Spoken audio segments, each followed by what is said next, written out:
Welcome to Getting to the Truth in This Art. I am your host, Rob Lee, and today's guest is the homie. We've got Joshua Slowe, photographer. Welcome to the podcast. Hey, what's up, y'all?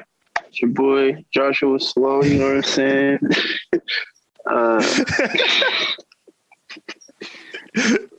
Yeah, man. I mean, hold on.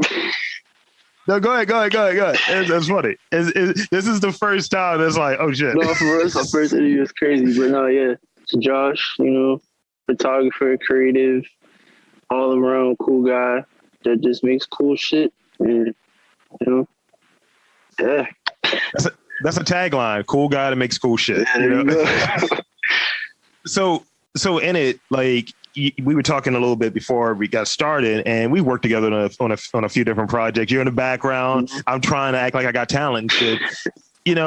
A lot of creatives that I've had on here, they are, hyphenated. They have more than just one like bucket or one area that interests them, and I think that you kind of share those qualities. So if you want to, could you speak on like what your work is and describe your work as broadly as you can? Okay. Yeah, so definitely.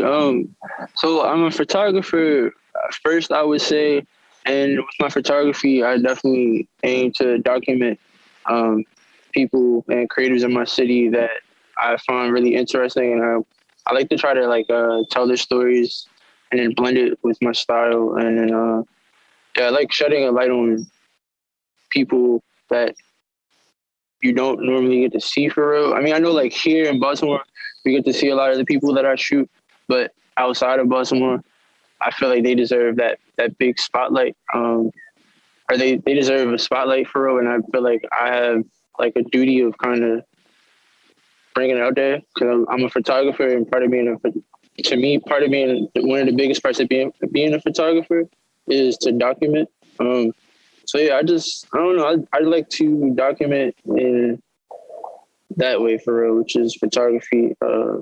And yeah, so I like just playing with light and just trying to tell people's story through my lens. And then other than that, I feel like I'm an all around creative for real. Like I don't really want to box myself in too early. So like I've always like been into fashion and been inspired by different artists and whatnot to like express myself in that avenue of things. So like lately I've definitely been stepping in and trying to like document even just like my fit pics. I take them kind of serious, or like I really want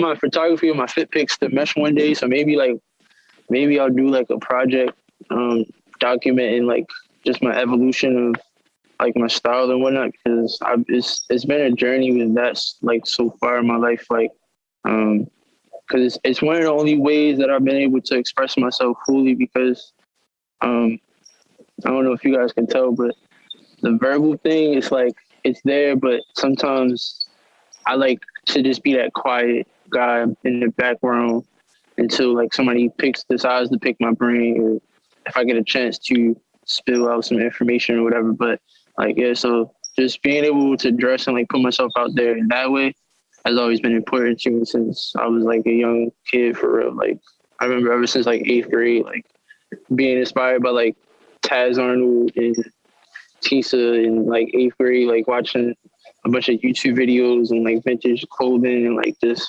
I've been into this forever. Like, yeah, I know I just probably sounded way more passionate about like fashion and photography, but just lately, like that's just where I've been at with it. Like, just being able to express myself has just been like the most important thing to me. So, yeah. And I also been getting into a little bit of designing. Anybody that kind of keeps up with me might see like I always have this trucker hat on that says Jazz Kent. That's like one of my recent projects right now that I'm working on that I'll be unveiling soon fully and giving that the spotlight it deserves. But yeah, I don't know. Everything with me right now is just about expressing myself. So, yeah. Expression is important, and I'll be looking for that daily fit lookbook, like to put it together. I mean, I always joke about my fashion sense is just a beard, glasses, and a Carhartt shirt, and that's essentially what it is. That's all you need sometimes. It's just like that staple look. Like sometimes it's just about looking like a cartoon character. Like, just you get it. You get it. I was gonna say that same thing. Yeah. Yeah. It's like, look, I don't change. Yeah, my friend Theo, he put me onto that analogy like a long time ago. Like, he was talking about like he wanted to be like a special, like he's like a cartoon character, but sometimes he'll have like the special outfits. Like, you know how like in special episodes of cartoons and stuff, like you'll have a special outfit. So he put me onto that analogy, and ever since then, it's kind of like it definitely like struck something. I guess you could say, like, it's important. I don't know, to have a look. Yeah. I mean, and that's the thing. It's a signature thing. Like, when I was living in like the whole corporate America life, I used to, like, they would have certain days, like we were dealing with the strike. So people would wear red on Fridays because they wanted to show unity. I would wear black on Fridays because I gotta be anti your shit. You know what I mean? And I started doing this thing where I remember seeing certain artists, and I'm always one of those people that observes artists, observes the creative types while being in the space, but observing as well. And I'm like, why is this person doing this? Or why is this person wearing this very simplistic like manner of clothing? And I started like implementing something like that. Like, okay, I'm only going to wear burgundy for this season. I'm only going to, like, almost like the cartoon, right? I'm only going to wear black for this time. And, you know, at one point, this is ridiculous, and I don't have pictures, and I won't show pictures because I don't take pictures. I do take pictures, but there was this period where I actually had hair, and I had like the wild mustache, and I had like mustache wax, and I wore turtlenecks all the time. It was my villain wear. I can't even picture that. I feel similar. Like a couple months ago, like in like early this year, I believe it was early this year, like the end of last year. Like, I cut all my hair off, and I just had like a really, really low one, and I just felt like the most sleazy guy on the planet. But I'm like that's the look I was really going for. I was really just going for like being like looking like a sleaze, but acting the complete opposite. You feel me? Like, I don't know. Like, sometimes it's just fun to just be not a persona, but just like, I don't know, just dress in a certain way, like just trying to express something. Like, even if you're not that way for real. Like, I don't know, like I'll dress one way, and then I'll just, you feel me, I'm always gonna be myself, but you feel me, like, yeah, I don't know. I don't know where I was going. It's a version of trolling. Like, I see that with I see that with like what Bad Bunny does sometimes. It's like, oh, this is what you're doing. And you know, it's like I'm gonna play a character. So like sometimes I'll be in like East Coast Rob mode, and it's just oversized fitteds. And then I'm asking people about like art questions. So tell me about the paint strokes that you're doing. Right. And it's like this juxtaposition. It's like, how do you, what? He got the Cassidy hat on, but he talking about strokes. Yes. Yes. I'll stroll in there to an art gallery wearing like the Ric Flair like overcoat situation. It's like, all right, my G. So how did you get started in this like photography pursuit, and like what really drew you to that versus maybe spending a lot of time in other areas? Yeah, so actually, well, photography is kind of, I would say, something that's always been in my family. Not really like serious. I don't feel like anybody's ever took it like super serious, but like everybody's always had a camera in their hand at some point, and so it was kind of like just destiny for me to eventually pick it up. So but actually, like when I was in high school, I went to a charter school in East Baltimore. It was called City Neighbors High School. They had this like elective when I was in like 10th grade. It was just a photography elective, and they didn't even have cameras because it's a charter school, so they didn't really have that much money to like put in different spaces. But we had like teachers that were very like dedicated to letting the kids get their ideas out. We had like a bunch of different electives, and I chose the photography elective for 10th grade. And in that class, like we just got to take pictures with our iPhones, stuff like that. I don't know, like I always just kind of had an eye for real, I would say. And then shortly after that, I got an internship through my high school actually at this sneaker boutique that's no longer in Baltimore, but it's called FRS, or For Rent Shoes. I don't know if you ever heard of it. But I've heard of it. Yeah. So I worked there for like, I believe 3 years, I want to say, on and off. And I got the opportunity through there to like take pictures for the Instagram and stuff. So that's really kind of like what made it like stick for me. Because I got the opportunity to like have the like the clothes available and like models available and like just like something to shoot for. So it made it like a little bit more serious for me. And then after that, I just kind of started branching off and just trying to find my own path with it. So like I kind of started to and I started shooting like parties, and I have like in my opinion, I got the coolest friends in the planet. They kind of inspired me to do a lot of stuff for real. Like, and like even back then, I'm speaking like on like 2017 right now, like Styles, Bond, Rob Don, Jesse Aaron, like a lot of people, Theo, Twan, yeah, a bunch of other people for real, but they just kind of like they were around me, and they kind of motivated me to take something serious because they all took something serious. So it was like just kind of being around that energy all the time. It was like I got to do something. So it was like the photography. The photography was just there, and I was like,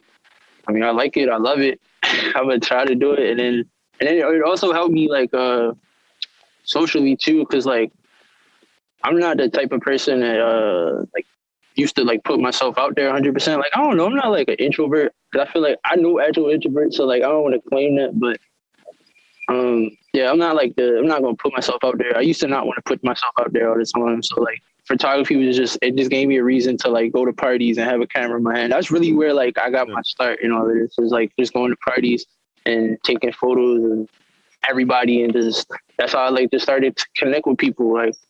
And then that led me to going to like New York Fashion Week and taking pictures of shows and stuff. Because also in the group I came up in, we called ourselves the 18 back then, but I don't know.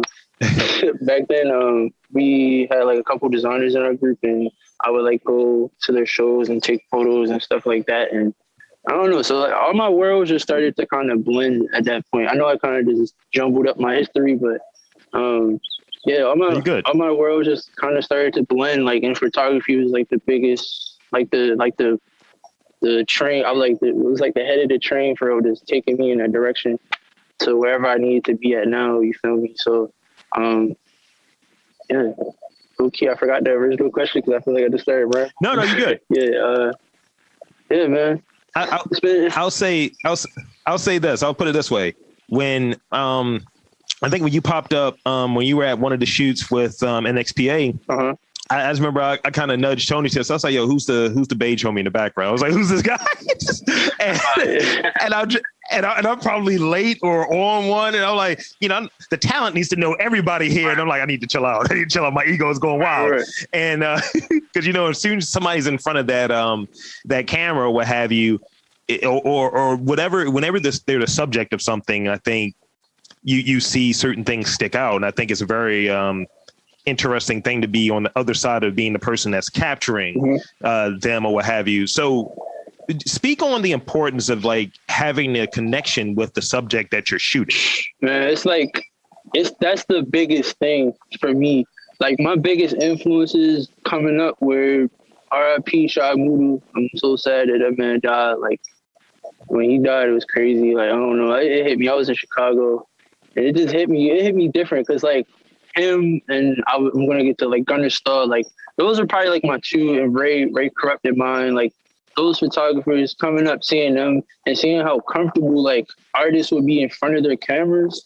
It's like you just get a whole different outcome. You get a whole different look when your subject is comfortable around you and like you actually have a connection with them. So like I know it's hard to do that all the time in photography, because sometimes you just meet people for the first time and you got to take pictures of them. Like, so sometimes it gets hard. So you got to like learn how to kind of get people comfortable like really fast.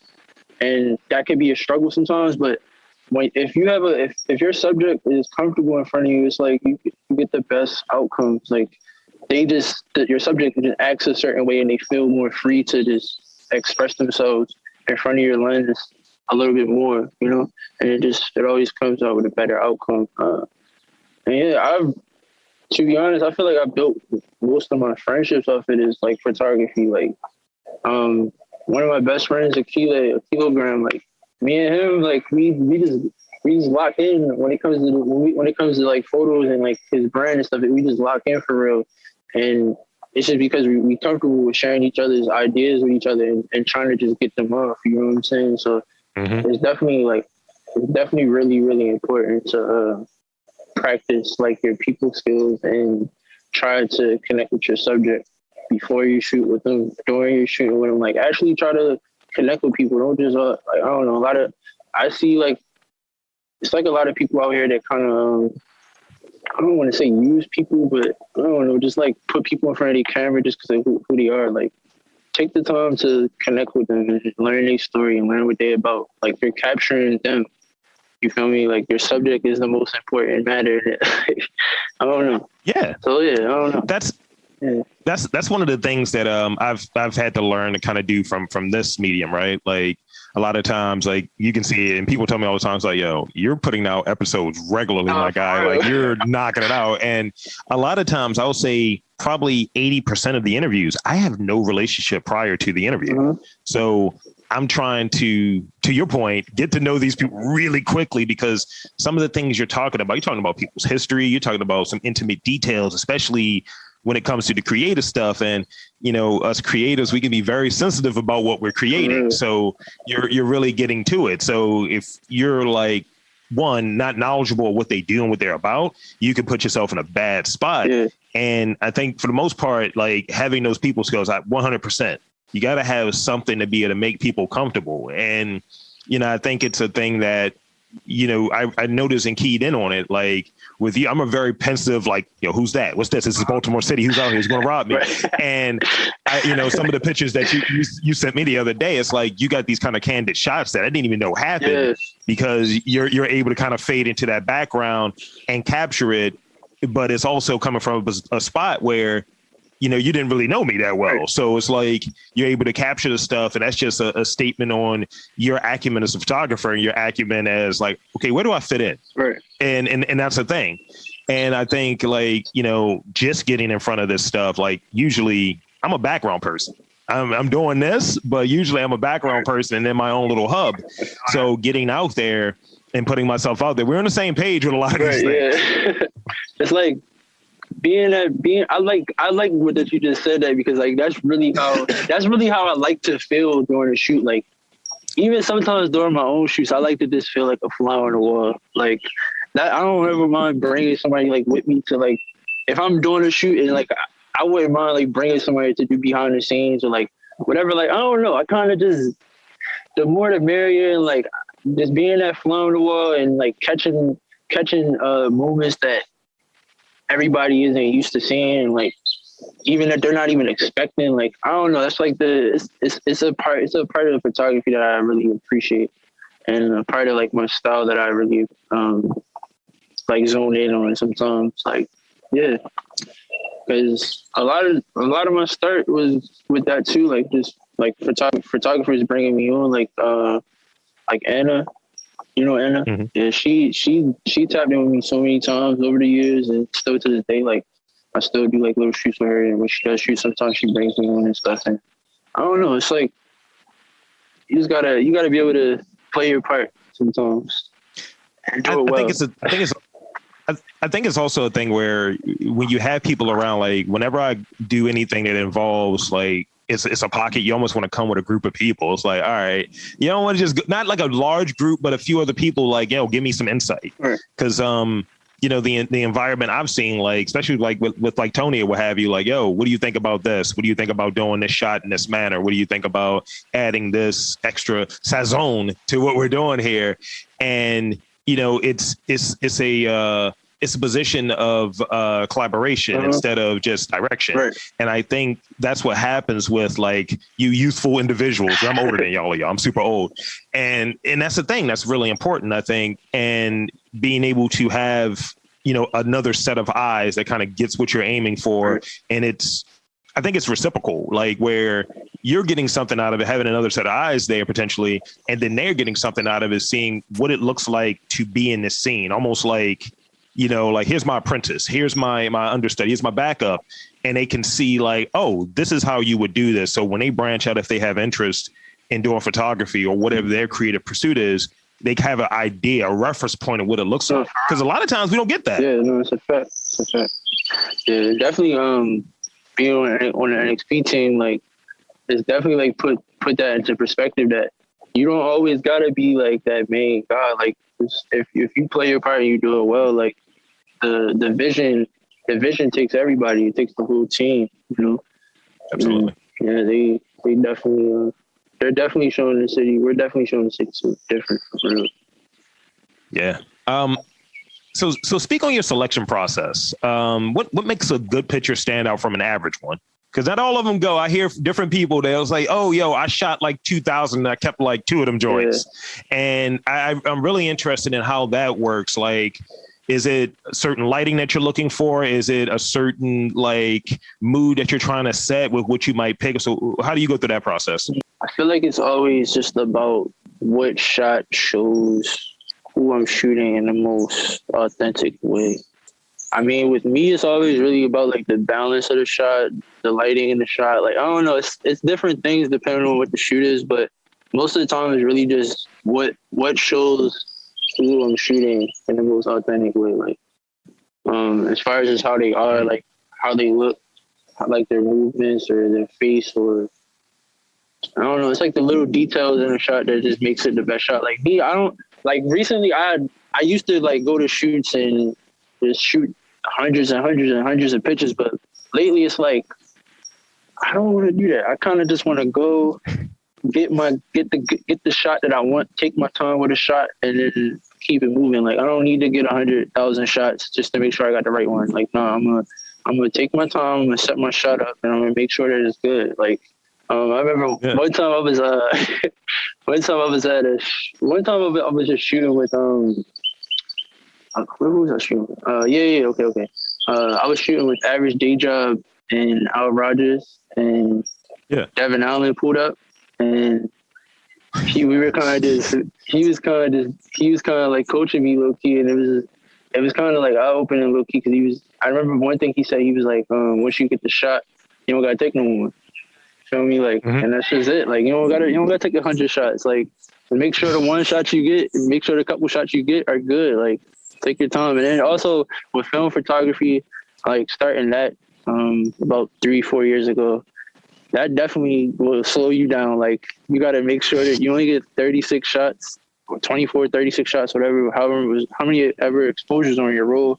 So you just got to make sure you're taking your time and getting the right shot. I know I just said that like 3 times, but it's just as simple as that. Like, but yeah, it's like an action movie when they do that thing. It's like, I got three bullets left. It's like, right, no, make them count. For real. Because you definitely be sick if you waste one of them shots as being extra, and then something else happens. You're like, damn, I can't get it, so I'm gonna trust it. Yeah, got a few more questions, and it also that made me think of this story about Tracy McGrady back in the day. He's like, look, y'all got 5 shots. Like, we need you for 2 hours. Y'all got 5 shots. I want to be on that level. Like, look, make them count. No, for real. Make them shits count. I want to come into the studio, everything already set up, and I just got to click the button, like just making sure that one shot I take is great. Click the button. So what person, living or dead, would you want to spend the day with from a creative space? Ooh. Like, we want to spend the day with, and why? Ooh. I asked the hard-hitting questions here. Always. It really is. I love it. Okay. Part of me wants to say Kanye, but part of me, I feel like, would be disappointed if I met him for some reason. That's my favorite artist all the time, and I love him with my whole heart, but I don't know. I just feel like, you know how, like, you ever meet like an idol or something, and they just kind of like let you down in some ways. Yes. So yeah, it's kind of like that. I feel like if I met him, I just kind of want to keep the picture that I have in my head of him.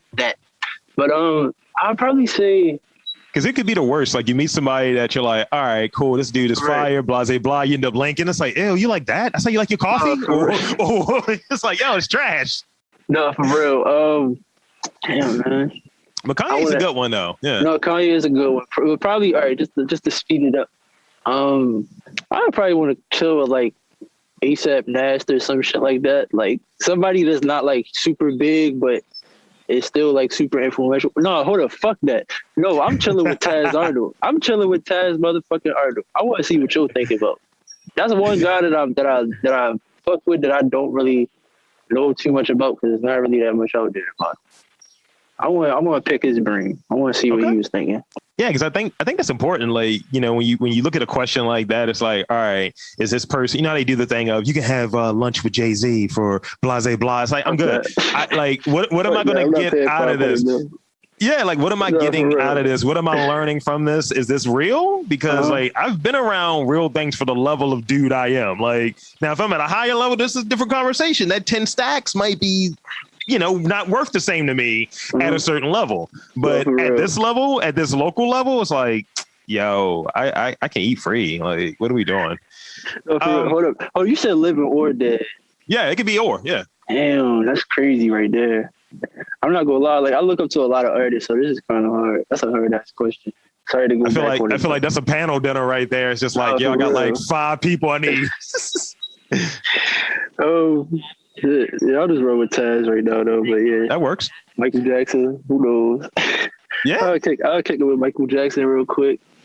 But I think for you, and I think for a lot of people, that when they get that question, it's broad. It's like, all right, how can I get the most bang for my buck? It's like when you mentioned Kanye, it's like, oh, you're a slash. You're doing this, and this. It's like maybe a little bit of that will rub off in that kind of way of, oh, this is what you were thinking when you did that, or so on. And I kind of look at it the same way. Like when I look at musicians or when I look at people who do things, I'm interested in people who do multiple things. So when I start looking at music, I like Tame Impala. It's like, yo, he's a multi-instrumentalist. I like Tori Wah, multi-instrumentalist. So it's like, I look at people like that, like, yo, you had this period where you were a painter and you were a pimp. Hold on, let's talk about that. Let me understand that better. Right. So these are the last two. What would you most like to be remembered for? I don't be trying to bend. I don't bend their fool for nothing. So I just want to be remembered for that. Like, for just being a stand-up guy, you know, not I don't know, for just being myself always, not trying to be nothing I'm not. Just accepting me. Like, I want to be remembered for me accepting myself because rock and roll. I don't know, but also. I do want to be legendary, so I don't know. My story's not done yet. My story's not done yet, so that answer might change. I don't know. I want to be remembered for just always doing what I wanted to do. Always just expressing myself exactly what I wanted to. I appreciate that. I value that. That's respect. I want to be remembered as a sleaze, though. I'm going to be remembered as a sleaze. Yeah, just mustache. No beard, just mustache, oily face. It's just like, bro, you got to post a throwback of that. I'm sorry, man. You got to. If I can find it, I got you. You got to find a flick. But no, I feel that though. And I had the shit pomade to the side too. I had the wild conch in it. It was not good.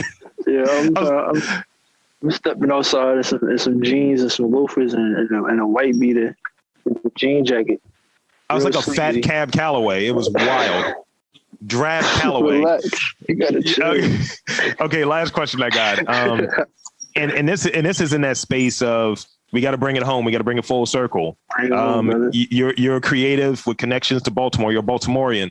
Describe your Baltimore. What's Baltimore from your vantage point? Man, Baltimore is the most beautiful city in America. We got the best creators here. Nobody fucking with us. We the last raw city on this whole earth, and we gonna be raw forever. Talk that talk. Like I said, nobody is fucking with Baltimore. That's just the fucking truth. Nobody can just. It's not like all these other cities where people can just run up in it and just run around however they want. You can't do that here. You got to tap in. You got to pay your respects. Whatever. Like, we just not really fuck with you just because you popping. No, I'd rather fuck with the people here. Fuck the bullshit. This shit too real. This shit too real for rap. You know what I'm saying? Yeah. But we got the best creators here, bro. Like, this ain't no game. This the best city ever. I don't know. This gonna be home forever. I don't know where I'm gonna be at in a couple years, but definitely Baltimore will always remain home for me. It's always gonna hold a special place in my heart, and it's taught me everything that I've needed to know so far. And yeah, I don't know. Baltimore will pull your best characteristics out if you let it. Absolutely. Fuck all the dirt they try to throw and all the bad stuff that's going on. Man, there's so much more to it, bro. So much. Absolutely. That's 100% right there. So that's all of my questions. I want to give you a chance to shamelessly, make an ass out of yourself. Plug yourself. Where can they find you? Social media, website, whatever. Man, tap in with me on my Instagram, Tribe Called Josh. If you want some photos, I'll take some fly ass shit. Tap in with me. Jazz camp on the way. You feel me? If you don't know about it and you want to know about it, ask me. Like that. I was here for it. Jazz camp is on the way, and Jazz camp will lead my way. That was. This is getting very rappable. This is getting wild. No, for real. I wanted to be a rapper. I wanted to be a musician, but I can't make music, so I would make that shit with my clothing. And y'all about to understand that. I'm gonna tell y'all that. Y'all about to understand that. I'm about to break these barriers like all these jazz musicians have in the past. Yeah. And we about to go crazy with it. And thank you for this interview, bro. Absolutely. This is a great opportunity, and I appreciate you for shedding light on artists and creatives from around town that might not get that, because you definitely, the scene from your selection of the people that you tap in with is definitely like very interesting, and it's kind of cool that you are that invested into the city. Because a lot of people say they are, but you definitely are, bro. So you're definitely appreciated, and I got to give you your flowers for that. Much appreciated, and thank you so much. Yeah. I'm gonna do my sign off. Sure. So for noted photographer and all around good guy that does good shit, we got Josh Slowe, and I'm Rob Lee saying there's art in and around Baltimore. You just gotta look for it.